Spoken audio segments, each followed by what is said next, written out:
green prior to it being the shortest day of the year.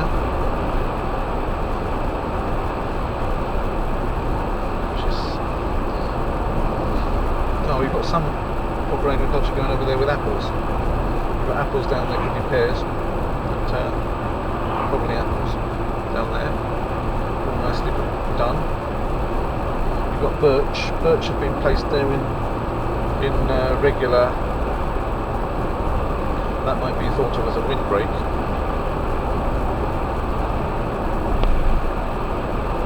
That's ploughed up. Oh, here it's here. Here there seems to be quite careful land use. No wastage. There's a bit of wastage.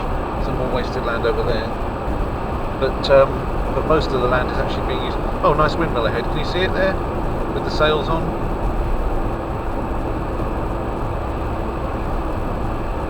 Traditional style windmill.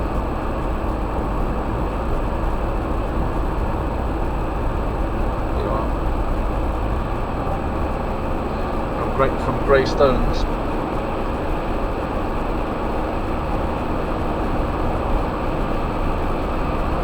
I'm running on Russian petrol, by the way. That was 34 rubles per litre. It's not petrol, it's diesel. I run on diesel. So the diesel there was 34 rubles, which right now is about 53 euro cents. Oh, Latvia's Robieża. Border crossing, okay. That didn't take too long. They're going through Latvia, so we're coming to the border in a minute. I've basically shown you the whole thing from Riga to the border then.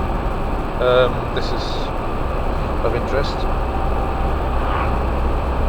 Make sure that I don't go over time-wise, but I think this shouldn't happen, should it? Because I didn't really take a note of when I set off, but it can't have been that much. I'm not sure this is showing the timestamp that I'm seeing, but I never really changed the time anyway on this. I haven't taken the time to go through the owner's manual and change the time to what it should be. So if you're seeing by any chance what I'm seeing, which is the 21st of May 2013, 7 o'clock in the morning, it's not. For your information, it's the 7th of December 2014, and it is 13 minutes past midday local time, 13 minutes past 11 Polish time, which is my destination time.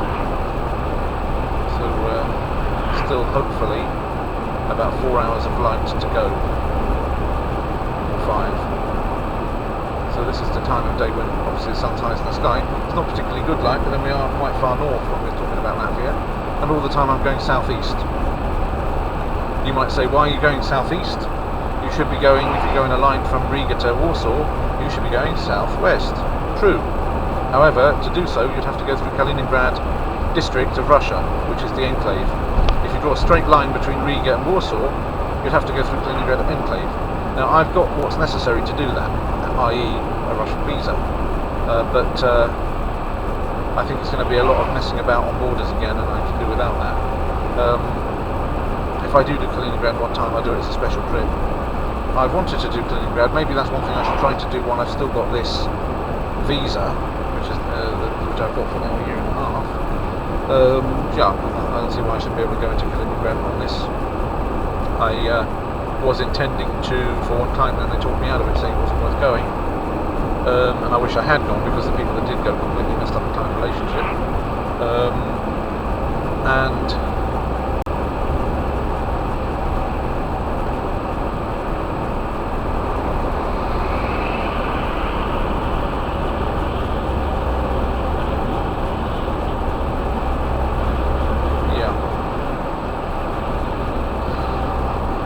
not the only bad piece of advice I got from that person.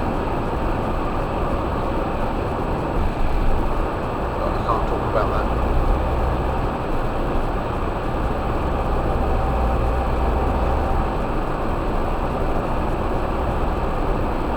But certainly, as far as today's concerned, I definitely don't want to bother with Kaliningrad. It's a long enough journey anyway. So, yeah. All the time, a straight line down to Kauna, that's southeast. Or maybe more like a south-southeast, and it just shows up as southeast on my compass here.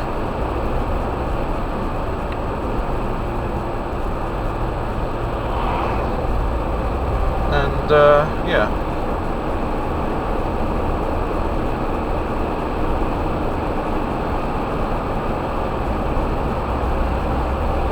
After Kaunas, then it becomes southwest. But because I'll be going south and then more west, and well, then of course I end up a lot more west by the time I get to Warsaw than I was in Riga. Riga's about on the same line as the eastern boundary of Poland, so it's about 15 minutes more just going by the sun. But of course, because it's a lot further south, the day is also longer in the winter than this far north, and it's quite further south, a noticeable difference in day length. So 5 o'clock local time, maybe 4 o'clock, between 4 and 5 it should get dark, and that's on top of it being, that means I should have about, I think I've got another 5 hours of light.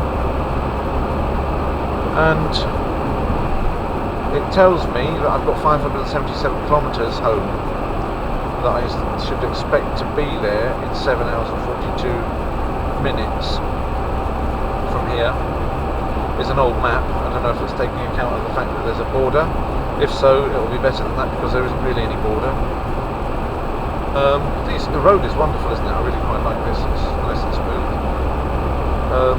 Not very many cars, as you can see, on the road.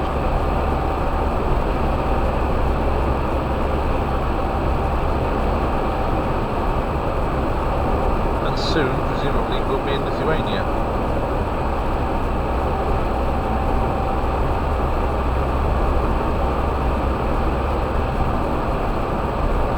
You are over the speed limit. Oh, there we are.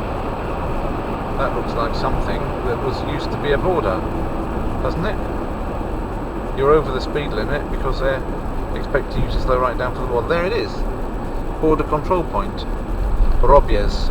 You see, Rubiež is the Slavonic word, and Robiez is the Latvian word. Somebody's managed to park their car in there, so obviously there are some customs control people who presumably can do things if they want to, but on a as-need basis, if there's reasonable suspicion or whatever the term was. And in the past, I didn't come down here before it was time to be coming into Lithuania. I have no intention of stopping. This is supposed to be Schengen, so you're just walking across the main road. Okay, thank you. Friendly looking guy. Yeah. Pasvalio Rajonas. So presumably that's Lithuania now. I can't really tell the difference just by looking at it from between those two languages, but I do know that they're fairly different. But they don't understand each other without learning the other language. In the past, this Baltic group had much more languages, including Old Prussian, but also there were further ones and small dialects that simply almost got not committed to writing at all. There's very little written in Old Prussian. There's a dictionary that goes German Old Prussian, which is available for free online if you're interested in the language, but there's very little written in it. If you want to learn Old Prussian from a philological perspective, I'm not sure you're going to get a full picture of it. There might be some handbooks somewhere, but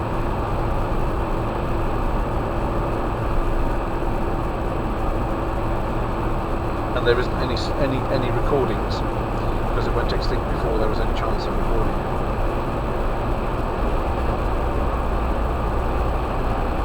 Whereas, for example, if we have a problem of Cornish or Manx becoming extinct, well, yes, there are still recordings. So you'd have an idea of how it sounded. Whereas most of the languages that have ever gone extinct, we will never get back the real sound of them, and the same applies, of course, to Latin. You can imagine different ways in which Latin was pronounced, and even Mel Gibson, for his Passion of the Christ, gave a different view from the typical one. He doesn't make his Latin there sound like ecclesiastical Latin. He makes it sound like, basically, almost like Romanian, and the people speaking are Romanian. He lets them give their Romanian accent onto the Latin, saying, you know, for all we know that's the way it sounded. Well, it could be, but then why didn't that then pass through to most of the languages that fell out of Latin through most of where the Roman Empire was? And we have, of course, perfectly good explanations as to where the accent in Romanian, that rather heavy accent in Romanian, comes from. And it's common with a lot of other places that were under Turkish rule. And you can hear that intonation clearest of all in Anatolian Turkish, which is a beautiful language. I love it. Seviyorum. Yeah, but that's where that heavy accent comes from. It comes into Russian, it comes into Romanian, it comes from that side. I don't believe the Latin sounded like that. But nevertheless, I don't begrudge Mel Gibson, pardon me, Mel Brooks. Oh dear, sorry, what a faux pas. I don't. Oh no, Mel Gibson, his use of Romanian style Latin, because it makes you think, and it gives a kind of different, surprising feel, which isn't wrong, because I'm sure that there would have been a lot of surprises, not particularly that one, but if we actually did go back and hear it, it probably wouldn't sound, and ancient Greek as well, probably wouldn't sound too close to what we expect. We reconstruct it best we can. You've got people these days that are reconstructing Shakespeare in English, guessing it from the particular cadence of the way he wrote certain things, and certain wordplay that only comes out if you pronounce words in a certain way. But still, it's a bit of a guesswork. If you know every line of Shakespeare, if you're Shakespeare knowledge, I wouldn't mind having the time to do something like that. And if I had the time to do it, well, there's other projects that always take priority, but wouldn't it be nice to sit and just read the whole works of Shakespeare, study them line by line until you got to the end? To be paid to do it as well, wouldn't that be fantastic? But some people get that. For most of us, it's not something you get paid to do, it's something you have to pay to do.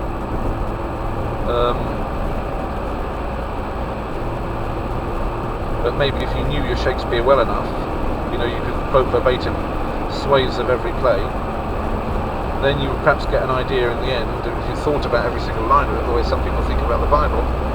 And I'm not suggesting that the merit of Shakespeare is anywhere near the merit of the Bible, but you would get a sense of what Shakespeare himself, the way he spoke, even going from modern English. That's the idea, I suppose.